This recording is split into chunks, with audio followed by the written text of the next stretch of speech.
BP normal ಇದ್ರೆ ಎಷ್ಟಿರಬೇಕು ಅಂತ ಒಬ್ರು ಕೇಳ್ತಾ ಇದ್ದಾರೆ. ಕಂಪ್ಲೀಟ್ ಆಗಿ ಹೇಳ್ತೀನಿ ಯಾವ್ದು ಡೇಂಜರಸ್ ಬಿಪಿ, ಅದರಿಂದ ಏನಾಗುತ್ತೆ, ಬಿಪಿ ಜಾಸ್ತಿ ಇದ್ರೆ ನಾವು ಲೈಫ್ ಸ್ಟೈಲ್ ಚೇಂಜಸ್ ಏನ್ ಮಾಡ್ಕೋಬೇಕು, ಯಾವ ಟ್ಯಾಬ್ಲೆಟ್ ತಗೋಬೇಕು ಅನ್ನೋ ಕಂಪ್ಲೀಟ್ ಇನ್ಫಾರ್ಮೇಶನ್ ಕೊಡ್ತೀನಿ. ಈ ರೀಲ್ ಸೇವ್ ಮಾಡ್ಕೊಳ್ಳಿ. ನಾರ್ಮಲ್ ಬಿಪಿ ಅಂದ್ರೆ 120/80 ಗಿಂತ ಕಮ್ಮಿ ಇರಬೇಕು, ಹಾಗೆ 90/60 ಗಿಂತ ಜಾಸ್ತಿ ಇರಬೇಕು. ಇದಕ್ಕಿಂತ ಕಮ್ಮಿ ಆದ್ರೂ ಕೂಡ ಡೇಂಜರಸ್. ಓಕೆ, ಇನ್ನ ಇದಕ್ಕಿಂತ ಸ್ವಲ್ಪ ಜಾಸ್ತಿ ಆಗಿರೋದು ಅಂದ್ರೆ ಒಂದು 10 ಜಾಸ್ತಿ ಆಗಿರೋದು 120ರಿಂದ 129 ಮತ್ತೆ 80 ಕೆಳಗಿದೆ ಅಂದ್ರೆ ಸ್ವಲ್ಪ ಜಾಸ್ತಿ ಆಗಿದೆ ಅಂತ. ಇದಕ್ಕೆ ನೀವು ಮಾಡಬೇಕಾಗಿರೋದು ಲೈಫ್ ಸ್ಟೈಲ್ ಚೇಂಜಸ್. ಅದೇನು ಲೈಫ್ ಸ್ಟೈಲ್ ಚೇಂಜಸ್ ನಾನು ಲಾಸ್ಟಿಗೆ ಹೇಳ್ತೀನಿ. ಆಮೇಲೆ ಅದೇನಾದ್ರೂ 130ರಿಂದ 139, 80ರಿಂದ 89ವರೆಗೆ ಇತ್ತು ಅಂದ್ರೆ ನಿಮಗೆ ಸ್ಟೇಜ್ 1 ಹೈಪರ್ ಟೆನ್ಷನ್ ಇದೆ ಅಂತ. ಇದನ್ನು ಕೂಡ ನೀವು ಲೈಫ್ ಸ್ಟೈಲ್ ಇಂದನೇ ಚೇಂಜ್ ಮಾಡ್ಕೊಂಡು, ಅದ್ರ ಜೊತೆ ಕೆಲವೊಬ್ಬರಿಗೆ ಮಾತ್ರ ರಿಸ್ಕ್ ಇದ್ರೆ ಅವ್ರಿಗೆ ನಾವು ಮೆಡಿಕೇಶನ್ ಆಡ್ ಮಾಡ್ತೀವಿ.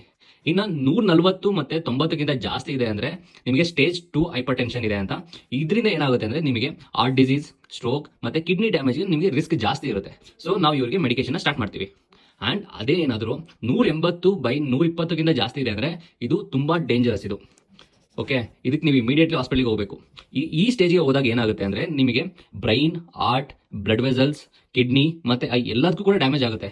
ಬ್ರೈನ್ ಅಲ್ಲಿ ಸ್ಟ್ರೋಕ್ ಆಗ್ಬೋದು, ಹಾರ್ಟ್ ಅಲ್ಲಿ ಹಾರ್ಟ್ ಅಟ್ಯಾಕ್ ಆಗ್ಬೋದು, ಹಾರ್ಟ್ ಫೇಲ್ಯೂರ್ ಆಗ್ಬೋದು, ಬ್ಲಡ್ ವೆಸಲ್ ಅಲ್ಲಿ ಡೈಸೆಕ್ಷನ್ ಅಂದ್ರೆ ಬ್ಲಡ್ ವೆಸಲ್ ಒಡೆದೋಗ್ಬೋದು. ಇನ್ನು ಕಿಡ್ನಿಲಿ ನಿಮಗೆ ಇಂಜುರಿ ಆಗ್ಬೋದು, ಕಿಡ್ನಿ ಫೇಲ್ಯೂರ್ ಕೂಡ ಆಗ್ಬೋದು. ಇನ್ನು ಕಣ್ಣಲ್ಲಿ ನಿಮಗೆ ಸಡನ್ ವಿಷನ್ ಲಾಸ್, ನಿಮ್ಮ ದೃಷ್ಟಿನೇ ಹೋಗ್ಬೋದು. ಸೊ ಈ ಬಿಪಿ ಜಾಸ್ತಿ ಇದ್ರೆ ಯಾವ್ಯಾವ ಲೈಫ್ ಸ್ಟೈಲ್ ಚೇಂಜಸ್ ನಾವು ಚೇಂಜ್ ಮಾಡ್ಕೋಬೇಕು, ಆಡ್ ಮಾಡ್ಕೋಬೇಕು, ಡಯಟ್ ಅಲ್ಲಿ ಏನ್ ತಿನ್ಬೇಕು, ಎಕ್ಸರ್ಸೈಸ್ ಯಾವ್ದು ಮಾಡಬೇಕು ಅಂತ ಕಂಪ್ಲೀಟ್ ಒಂದು ರೂಟೀನ್ ನಾನು ನಿಮಗೆ ಕಳಿಸ್ಕೊಡ್ತೀನಿ. ಬಿಪಿ ಅಂತ ಕಮೆಂಟ್ ಮಾಡಿ.